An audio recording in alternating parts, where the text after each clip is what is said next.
Maybe make this another part, Adam? I don't know. And then how do we throw a 0 in? Is we just say that something equals 0.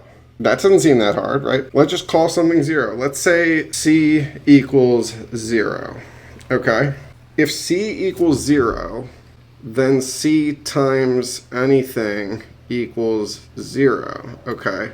So that would imply that CG equals 0, CE equals 0, CF equals 0, CH equals 0.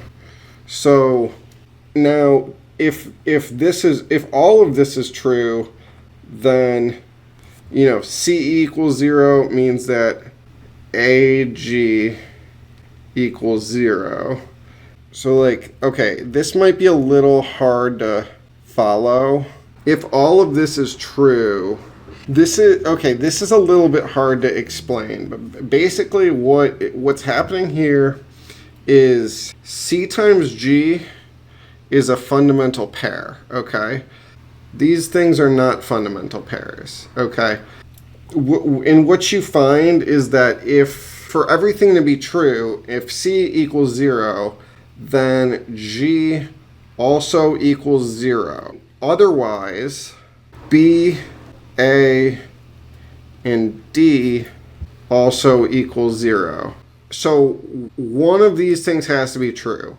The fundamental pair, CG, equals 0, or A, B, C, and D are all 0, in which case this whole matrix that we're asking the question about is just all zeros. And in that case, we would be asking a dumb question, okay? Because that would make everything 0, always. So what we find from this, basically, is if we want to say C equals 0, then G, this pair must equal 0. Because this pair equals 0, G also equals 0. So we know that CG equals 0. That's our new condition, okay? And from that, we can simplify. We have the 4 pairs and 6 equations. But after giving it the condition of CG equals 0, this goes down to 3 pairs and 3 equations. So it just got a whole lot simpler here. And we are left with AF equals BE, AH equals DE, BH equals DF. And then, of course, the pairs AE, BF, and DH. Okay, let's simplify this again. Next thing we're going to say, we're looking at these fundamental pairs. We're going to say BF equals 1. Now, that is a simple thing to say, but it's not. Because really what this means is that B equals 1 over F. Because that just comes from these F's canceling and you being left with B equals 1 over F. Because we know that this is true, we can write this as, we can say that F equals B inverse, which just means 1 over B. Actually, I guess we don't really need the notation, but I just have the notation used a lot. So looking back at our equations, we have AF equals BE, right? But if F equals 1 over B, then this is A times 1 over B equals B times E. And that is the same as to say A equals B squared E, right? So that's a simplification from here. And then we also have the equation, BH equals DF, which becomes BH equals D times 1 over B, which becomes D equals B squared H.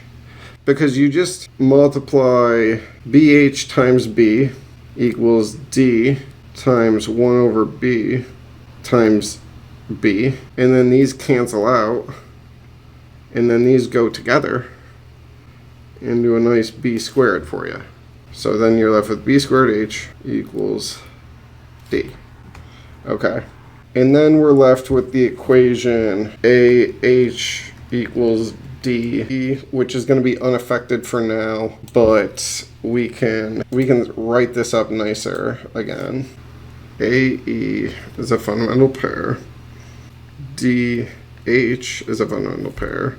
You know that BF equals 1. We have that D equals B squared H. A equals B squared E. And AH equals DE. Now we could combine these two equations using the b squared and try to do something with that. It's better not to. I got to be honest with you. I tried it, and that's definitely another option. I don't know. We could do it that way, but that's not the way I did it, because I could explain. You just have to be. You have to be careful about making too many substitutions. It gets a little complicated. Because then you can't substitute that into here again. It just doesn't work. You have to be careful. You have to be careful. You just get that b squared equals a over e equals d over h. Doesn't really tell you anything. You have to make another assumption. And the next assumption we are going to make is that h equals -1. All right, and let's see what happens. So now d equals negative b squared. And we're also now I'm just going to take this, we can kind of reasonably deduce it later, but I'm just going to take the time to say it up front. Saying that e equals 1 does help.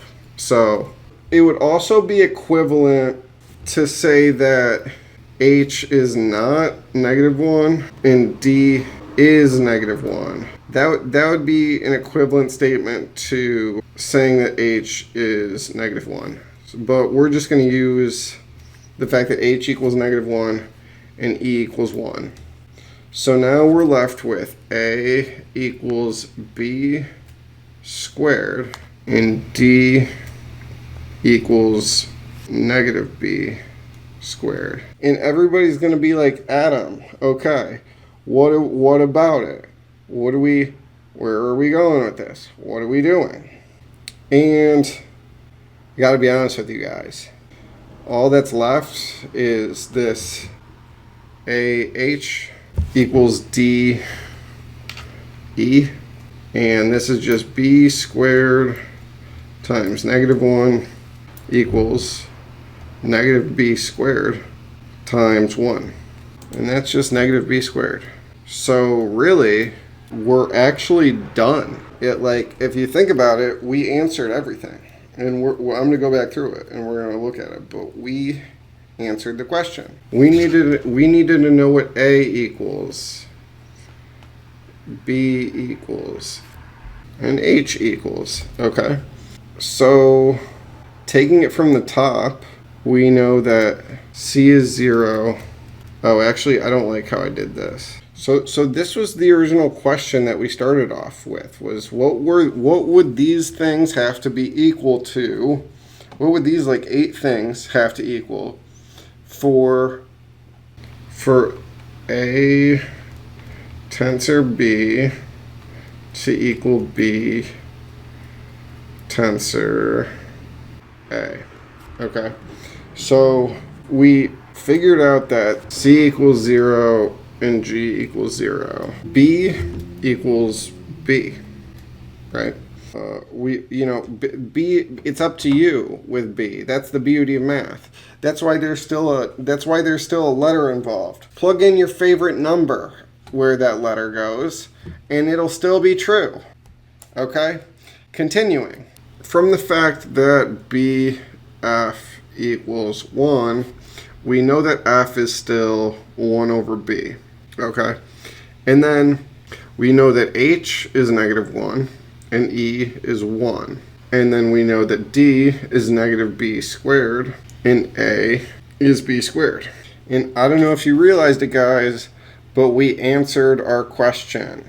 Matrix A is B squared, B, 0, negative B squared. And matrix B is 1, 1 over B, 0, negative 1. And what does that mean? Well, AB should equal BA,